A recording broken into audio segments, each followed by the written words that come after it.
rights, sir. The Philippines is considered as a pioneer in commercializing biotech-based, or as we all know, biotech corn. And our province is standing policy against genetically modified organisms or biotech crops. So the question would be, are we going to be confident that there will be no commercialization or mass production of genetically modified sugarcane in our province? Again, how are we confident that there will be no commercialization or mass production of genetically modified sugarcane in our province? Thank you, sir. My questions for Good morning. We'd like to thank our speakers for their very good presentations. I have a question for Mr. Bouchat. One is about the GMO feeds for the pigs. Is it possible, we have a lot of biodegradable or leftover food waste from the markets, from the homes we don't have to remove the collection. So is it possible to use this biodegradable or leftover food from the restaurants to feed our piggeries instead of the GMO feeds they're using? So that's one question. Another is how can the young people apply in your training program, because that's very good. And I think we really need young farmers who are inspired to do organic farming. And then my last question is about the certification. I think this is a problem with our farmers doing certification, because they said to have your products certified as organic is very expensive. So how do you do it? And is your certification system cheaper? So maybe it would be good to inform us on how this can be done. Thank you. First of all, I have been into this for more than 20 years. I think the farming also is many processes nationally, globally. I think I was part of the 400 scientists that made the international assessment of agricultural science and technology for 50 years, and what should agriculture in the next 50 years, sponsored by UN agencies and the World Bank in 2005-2007. So I've been into this debate many times. In fact, I was a resource person sa Bacolod Province provincial hearing sa paggawa nila ng no GMO ordinance, pati sa provincial government ng North Cotabato at saka sa Davao City. I have been the resource person. So what I'm trying to say directly is that how confident am I think it's not an issue about confidence. Rather, it should be about we must act. Dapat pigilin natin ang paglaganap. Pwede pa ngayon, wala pang contamination dahil unang pagtatanim sa pilot areas, panahon para pigilin sa pakipag-dialogue natin sa local government units para yung authority nila magpigil sa kanilang lugar. So that's the case. Actually, how confident am I? Mahigit ng 30 years, about 35 years na, 1980, about 4 years na, 1980, yung simula ng GMO sa ibang sa buong mundo. 40 years na. Ngayon walang lumalabas ng GMO for food. Ang unang GMO ay pesticide-resistant crops, BT crops, at saka herbicide-resistant crops na hindi naman pagkain. Ngayon ay walang binigay na tulong sa pag-eliminate ng food deficiency sa buong mundo.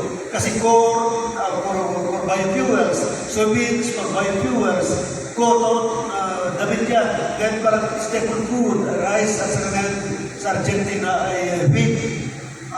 And therefore, and my background is about initially agriculture and then environmental science, ecology, systems, ecology. Therefore, I'm confident based on my technical background as well as my exposure over a long period of years na at tamang gagawin ay mapigilan ito.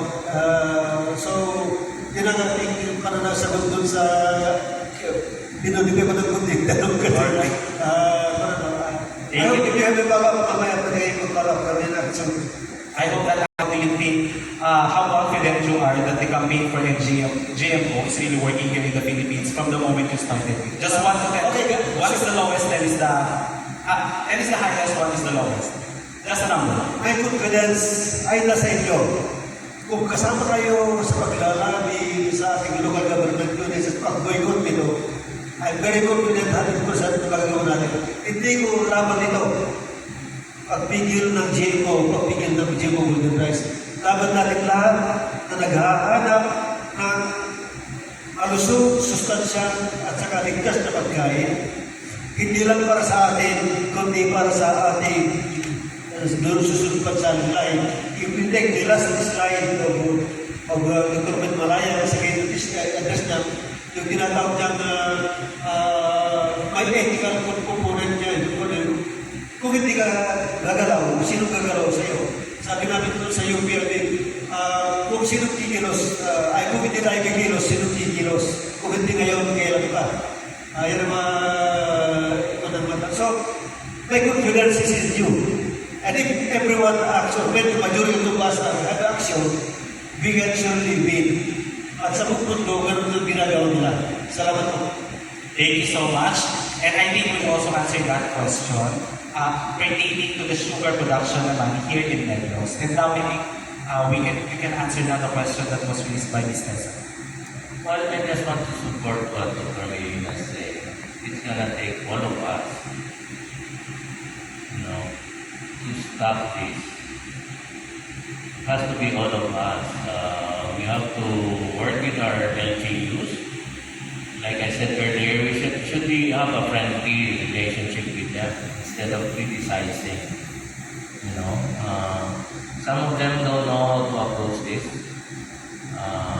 But it would be good if we have resources to inform them of what you've heard today about the dangers of promoting genetically modified organisms. And I think the follow-up question was about the application of the certification. Is that right, Ms. Tessa? I think she had 3 questions. One was, can we use the garbage or the food waste that we have in the country? I'd say the small backyard farmers have raisers do that. Okay? They do that. We know that. If you go to the rural areas, that's what they do. The food waste, or they plant their own fields. But for the commercial, large-scale piggeries and chicken, it's very hard for them to do that because first we don't have the volume, and they were already designed. Even the chicks were designed to eat GMO corn with soybeans, because look at the presentation earlier. These are multinational that has a lot of resources, and it will take time. So it's really up to us. If the consumer one day, we hope, decides, okay, I will not buy meat that is fed with GMO corn, then that's going to happen. Because like in Negros alone, we have a lot of hogs and we have a lot of chicken. I think we are a chicken eater. We have about 2 million chicks that we produce every month, and that's a lot of feeds that we need. Going back to the garbage, we were talking to some mayors that maybe they convert those garbage to organic fertilizer and use the fertilizer to grow food. Like what Father Chris was saying, that they're encouraging the urban gardening in the city. So that's another way of converting garbage to good use, convert.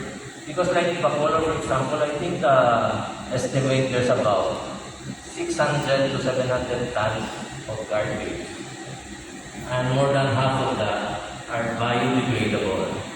So it can be made into fertilizer. fertilizer.